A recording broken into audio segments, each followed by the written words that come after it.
Hey folks, King here, and in this video I want to talk about two of the original bands I've been in. And I picked these two bands because they're the only two bands that put out CDs. They're the only ones that had a goal to record a demo CD in a recording studio and actually met that goal, and we got the work done and put out our work on CD. So the first band I want to talk about and show you is Days of Green, and here is our CD that we put out in 1999. So this band was from Sacramento, California. This is when I lived in Sacramento, and I auditioned for these guys and got the gig and became their drummer. The band was formed by two friends. This guy right here, his name is Ken Koenig, and you can't really see him, but off the side of my head, and another guy named Ray LeBay. Those two guys were friends. They formed the band. They're both guitar players. Ken did all of the singing, and both the guys did the songwriting. And this guy right here, his name is Tony. He played bass, and I was the last to join. The final piece of the puzzle. They just needed a good drummer. I auditioned and got the gig. And so the band was formed by the two friends, Ken and Ray, the two guitar players in our band, and they wrote a lot of singer-songwriter material, a lot of acoustic, some of it kind of folky and pop. At this point, I considered myself a rock drummer, because the band before this was somewhat of a heavy, hard rock band that I was in, and to join this band was a different change of pace. I definitely had to, I don't want to say relearn the drums, but I had to play a different style because it was a different brand of music, different style of music, and so I had to adjust my drumming to fit the band. But what I liked about this was, I think I infused a little energy and a lot of groove into the band that wasn't there before I showed up. So I think I put some positive influences on this band and kind of left my mark on their music. I remember after I had left the band, they continued. They kind of kept that spark alive, and it wasn't there before I was there. I'm not bragging about myself or anything. I just noticed that everything was just kind of a real slow, lazy tempo as they're singing their acoustic songs. I come in, I wouldn't say I turned it into punk music or anything like that, but I woke it up and play with more energy, more enthusiasm, and looking to entertain folks more than I think they were originally doing it, because the melodies were good in this band, and Ken would lay down some great harmonies, vocal harmonies in his music. So I just thought, the rhythm section needed to be wakened up a little bit. I want to play you my favorite song from the CD, because obviously I can't play the whole thing, and I'll post the name of the song later. A song called Until Then, which was an acoustic electric song.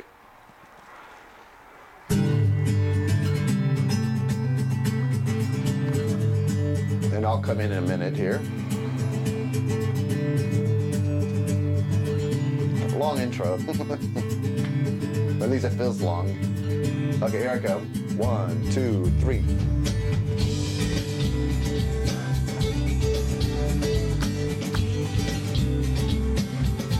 This song sounded so great live. It was so much fun to play, and when we actually took this to the recording studio, this song came out the best out of the entire CD. Dream away again, look and see what's come over me. Give or take, it's a new world that I just can't shake it, so just let it be. Alright. And that is one of my favorite songs from Days of Green. We did a combination of original music, and we threw in a few rare covers here and there. Because Ken was so influenced by the Beatles and the Beach Boys and Crowded House, we did a lot of Beatles covers. We did maybe a couple of Beach Boys covers, some Buddy Holly songs. Stuff that was a little bit older, but but they were good songs, and every time we played, it caught people by surprise, but they did like it. The bad thing about this band was it was in Sacramento during the late 90s, and all the rage in the music clubs were hard rock and that kind of combination of rap and rock metal, like a Linkin Park or at the time Limp Bizkit. So a band like this kind of had trouble getting gigs, I think. I mean, we got gigs. We always would, I think we would have a gig every weekend for like 6 months or 7 months. We had a good run of gigs. I just think everyone's appetite was more in an aggressive type of music, and this was just a little too mellow for people. And we did great in coffee shops and cafes where it was always an open mic acoustic night, and we would go in there and play for an hour and a half and to good reviews and warm receptions. But in the end, it was getting harder and harder for this band to catch a break.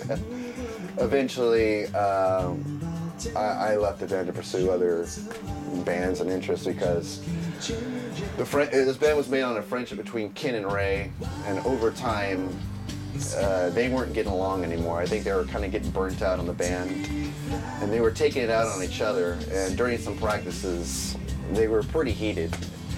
And to be honest with you, I kind of got sick of being in that environment, because it would carry over to the stage during our live performances, and it just wasn't fun being in the band anymore.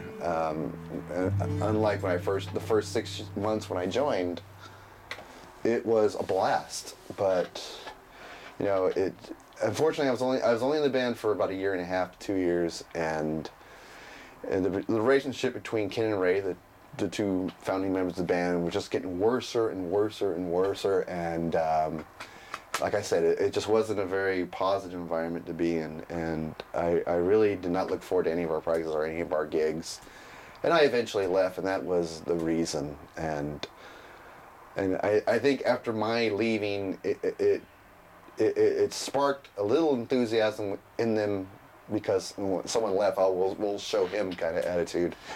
And I think they rode that wave for like 3 or 4 months, and then the band completely broke up because Ken and Ray, once again, were at each other's throats.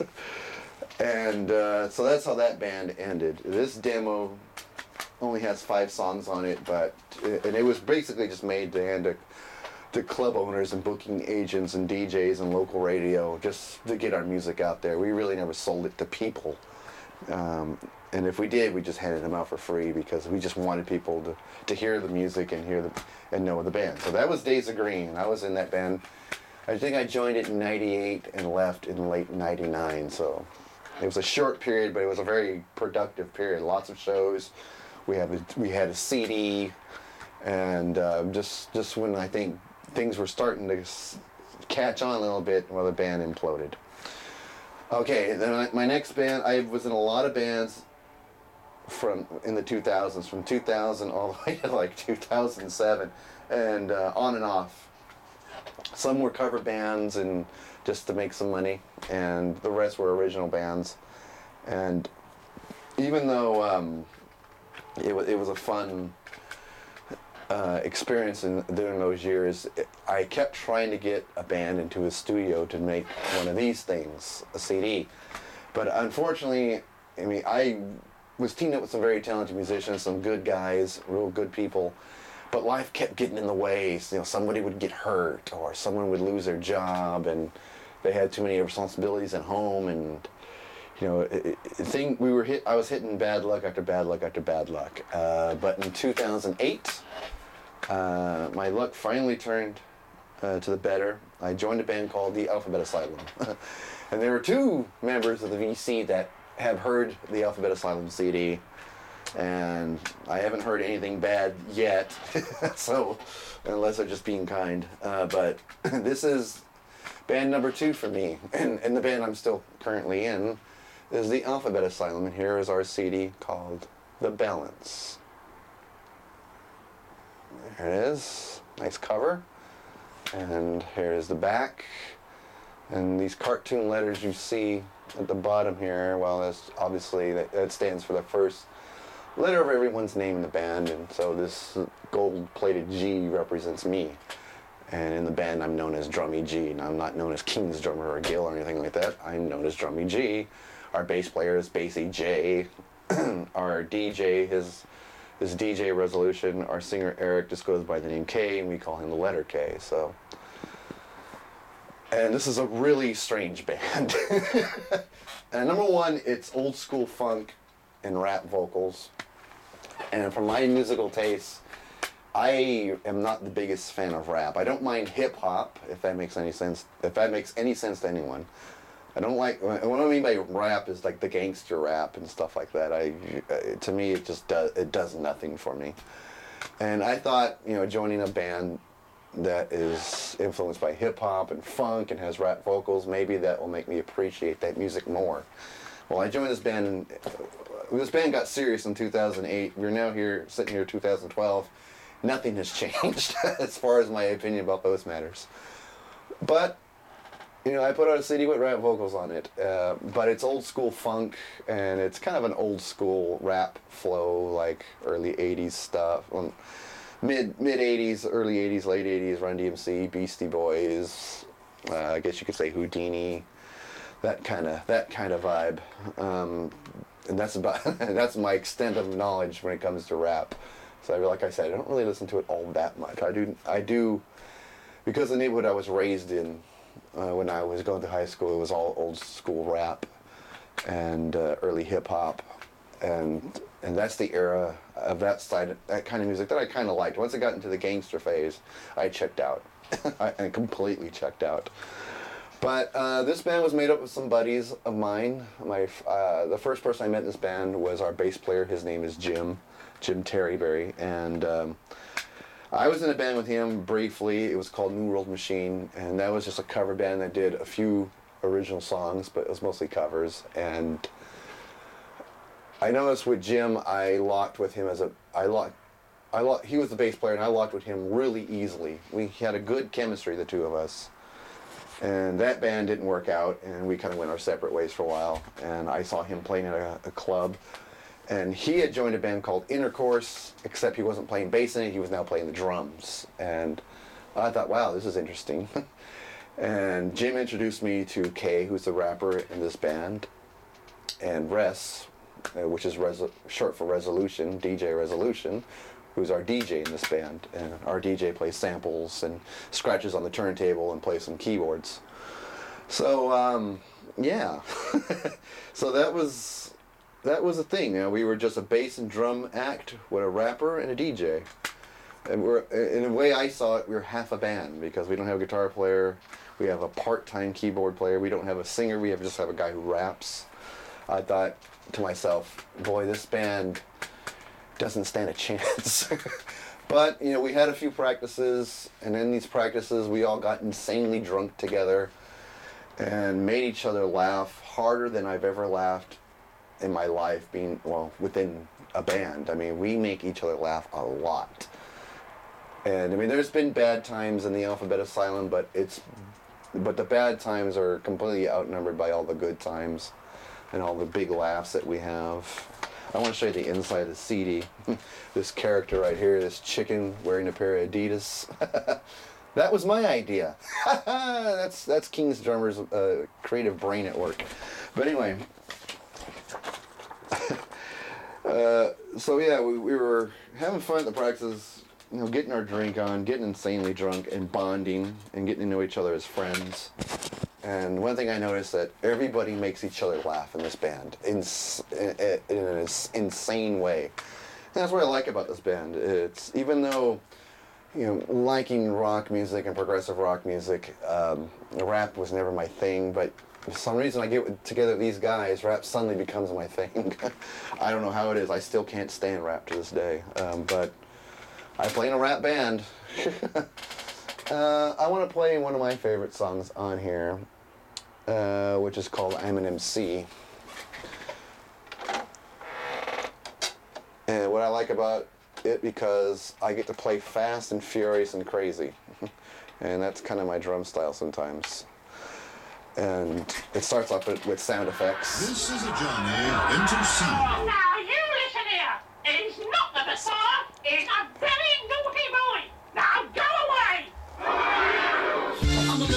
with a member plan to get you clapping the hands and moving. Just me and the band, wherever we stand, from here to Sudan, I'm proving.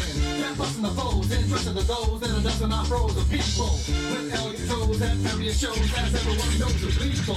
I got both to go and show these crowd, I'm proud, I'm down to. Okay, so that's an idea of our sound. And that's my favorite song to play on the CD and live because I get to move around a bit and play kind of fast. Anyway, we started this band in 2008, well 2007 actually, but our practice were an excuse to party and get drunk and make each other laugh and do stupid shit. When we got closer to 2008, we decided to get a little bit more serious and we went in the studio and put out a demo CD of about 5 songs of our favorite songs and that we wrote, and tried to hand it out to whoever books shows here in the area and try to get the band out there. And I'd say a year and a half later, we hooked up with a producer. He helped us he helped us create this, and we released this in 2010. I believe, beginning of 2011, I'm sorry. We recorded it in 2010, released beginning of 2011. And pretty soon we're going to start work on another one.